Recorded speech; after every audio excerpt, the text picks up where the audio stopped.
እዩዬ አለችኝ። ወዬ አርግዣለሁ። በሌላ ቀን እኔና ሩት እያወራን ነው። እዩዬ አባትና አባቴ ይተዋወቃሉ ማለት ነው? ሲገርም። ግን አባቴ ስለ አባት ሲያወራ አንድም ቀን ሰምቼው አላውቅም። የዛን ቀን እኮ ቤተሰቤ በህልሜ ነው በሆኔ ብዬ ደንዝዤ ነበር አለችኝ። አዎ የረጅም ጊዜ ወዳጆች ነበሩ። እንዴት ግን አባቴ የጓደኛው ልጅ ሆነሽ ቤት ስትመጪ እስካሁን አላወቀሽም አልኳት። እንደተወለድኩ በ8 ዓመቴ እኮ ነው ካናዳ የሄድኩት እዩዬ። ካደግኩኝ በኋላ ነው ወደዚህ ሀገር የመጣሁት። ለዛ ሊያውቁኝ አይችሉም አለችኝ። እሱስ ልክ ነሽ። አባትሽና አባቴም ከተራራቁ ትንሽ ቆይተዋል አልኳት። ደግሞ ቤት የመጣ ቀን እኮ ያወራችሁትን ትንሽ ሰምቻለሁ። ዳዲ ጥሩ ብር ሰጠ አለችኝ። የአባቷን ገመና ለመደበቅ ስል አዎ አልኳት።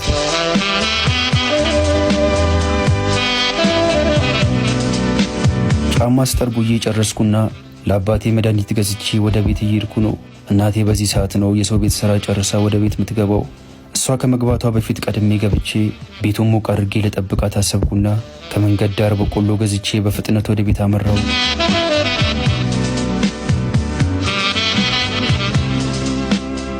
ቤት ደርሼ አባባ እንዴት ዋልክ እያልኩ ወደ ውስጥ ገባው። እጅ ከዳኝና ያስኩትን በቆሎና መድኃኒት ለቀቅኩት። በድንጋጤ በድን ሆኜ ቀረው። አባቴ ፊት ለፊቴ በገመድ ተንጠልጥሎ አየሁት። ድንገት እናቴ ውዬ እኔ ልጅ ቀድመ ይመታል እንዴ እያለች ወደ ውስጥ ገባች። የልጅነት ባሏ ሕይወቷ ራሱን ሰቅሎ አየችው። እናቴ ተዝለፍልፈ ወደቀች።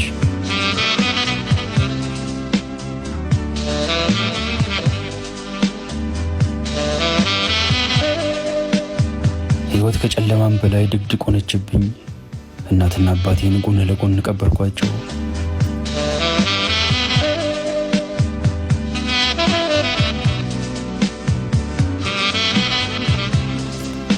ሁሉም ነገር አስጠላኝ። መኖር የሚባለው ነገር ባዶ ሆነብኝ። መድረሻዬን ሳላውቅ ዝም ብዬ የተራመድኩ ላለው ሲደክመኝ ቤተ ክርስቲያን አጥር ስር ተኛለሁ። ሰዎች እኔ ቢጤ የመሰልኳቸው ሳንቲም ይጥሉልኛል። ሩት ያለውበትን አፈላልጋ መታ ይዛኝ ትሄዳለች። በዚህ መልኩ ወራት ተቆጠሩ።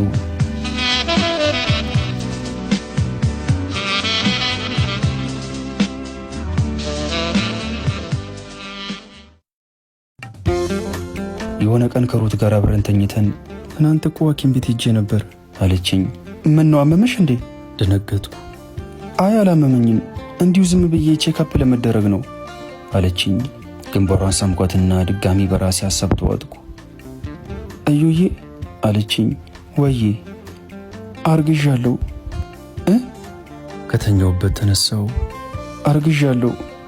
በመካከላችን ዝምታ ሰፈነ። በችግር ላይ ሌላ ችግር ሆንኩብህ አይደል? ይቅርታ በጣም አለችኝ። አንቺ ችግር ሆነሽብኝ አታውቂም የኔ እናት ብዬ አቀፍኳት። ይዘኝ ጥፋ የኔ ጌታ። አባቴ ይህንን ካወቀ ልጁን እንዳስወርድ አድርጎ አንተን ይገልሃል አለችኝ። በፍጹም ልጁንማ አታስወርጂውም እኮ ይዘኝ ጥፋ ብላ አቀፈችኝ።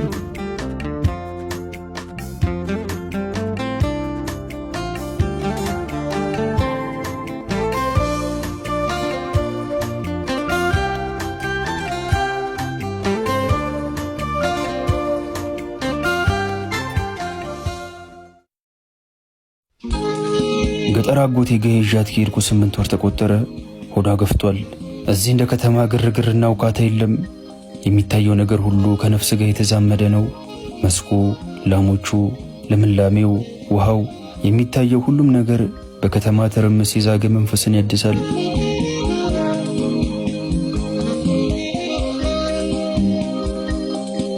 ሩት ለእናቷ ያለችበትን ቦታና ደህና እንደሆነች ነግራታለች።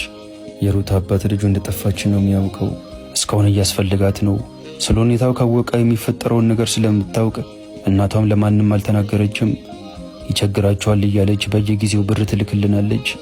ስልክ በደወለችም ቁጥር ከፈጣሪ በታች ለልጅ ያለሃት አንተነ አደራ ትለኛለች።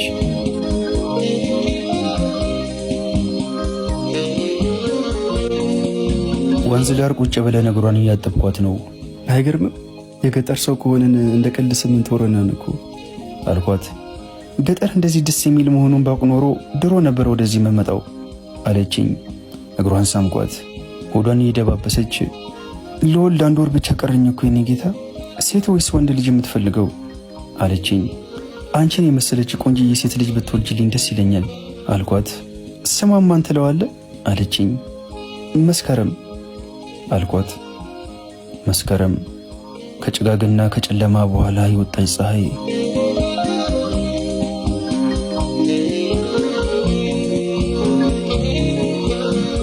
9ኛ ወር ውስጥ ገባን። የሆነ ቀን መንገድ ላይ የሄድን ሩት ድንገት ምጧ መጣ። አጠገቤ ማንም ሰው አልነበረም። የማረገው ጠፋኝ። በአጠገባችን እያለፈ የነበረ ፈረስ ጋር ያስቆምኩና ጭኛት ወደ ሩት የመዋለጃ ክፍል ውስጥ ገብታለች። ኮሪደሩ ላይ በሐሳብ ወዲህ ወዲያ እያልኩ ነው። ጭንቀትና ደስታ አይምሮዬን ወጥረው ይዘውታል። ድንገት የመዋለጃ ክፍሉ በር ተከፈተና ዶክተሩ ከውስጥ ወጣ። በፍጥነት ሄድኩና ፈገግ ብዬ ዶክተር በሰላም ተገላገለች? ሴት ወይስ ወንድ የወለደችው? ለነገሩ ጤነኛ ልጅ ይሁን እንጂ እሱ ችግር የለውም ብዬ ወደ ውስጥ ልገባ ስል እጁን ዘጋብኝና ከለከለኝ። ምነው ዶክተር ገብቼ ሚስቴንና ልጄን ልይ እንጂ አልኩት። ከእንባው ጋር እየታገለ ሁለቱንም ማትረፍ አልቻልንም፣ አዝናለሁ በጣም አለኝ። ቀልድ የሚያወራ መሰለኝ። ዶክተር ደግሞ በዚህ ሰዓት ይቀለዳል? ይልቅ ገብቼ ልያቸው ብዬ አልፌው ልሄድ ስል አልቀለድኩም ኢዮብ፣ ሁለቱም አርፏል አለኝ። ዶክተሩን ገፋሁትና የማዋለጃ ክፍሉን በር በርግጄ ገባው። ሩት አልጋ ላይ እንደተኛች ሙሉ ሰውነቷ በአንሶላ ተሸፍኖ አየሁት። ባለውበት ደረቅ የቀረው